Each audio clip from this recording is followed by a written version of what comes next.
If you're a stay-at-home parent or someone that you care about as a stay-at-home spouse or parent and is considering going through divorce but is really concerned about going through the process and coming out completely broke, then this next series of videos is for you.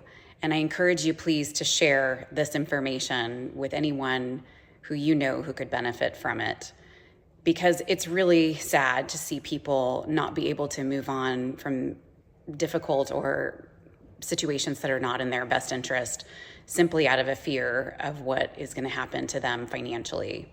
So the first step is that you need to get a handle on what you have, what money and assets and debts there are between you. Of course, every state has different rules about what is considered community property and what's considered separate property.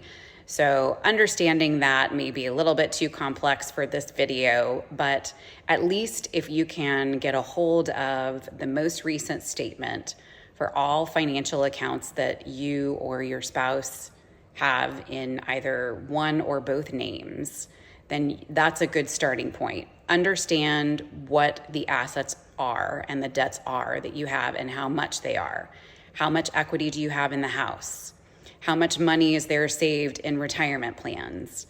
Do you have a savings account or CD or money market account that's earning interest, that's easy access to money? Are there brokerage accounts that might be invested in stocks or mutual funds or, even more complex types of securities?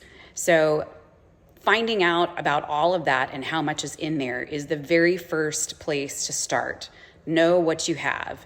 And if you're concerned about what your spouse might think if you start asking questions about these things, the thing that I always tell people is your marriage is going to end one way or another in death or divorce. And in either situation, you need to know where your stuff is and what you've got.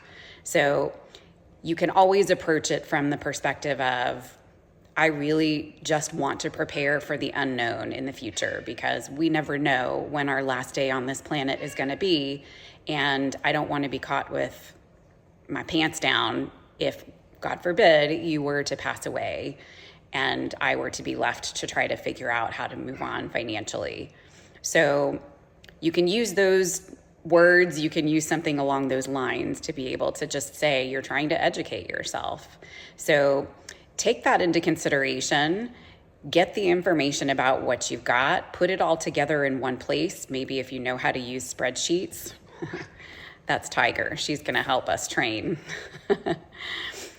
You'll know what you've got, and you'll create a spreadsheet if you can. And if not, if spreadsheets aren't your thing, at least you'll have a way to list out all of the accounts, whose name they're in, what type they're in, what the most recent balance is in those accounts. And that'll be our first starting point. Our next video will talk about more things that you can do to get yourself financially secure so that if you do decide to move forward with divorce sometime in the future, you're prepared and empowered to be financially secure on your own. Like this video if you enjoyed it, and please share with anyone who you think can benefit from this information.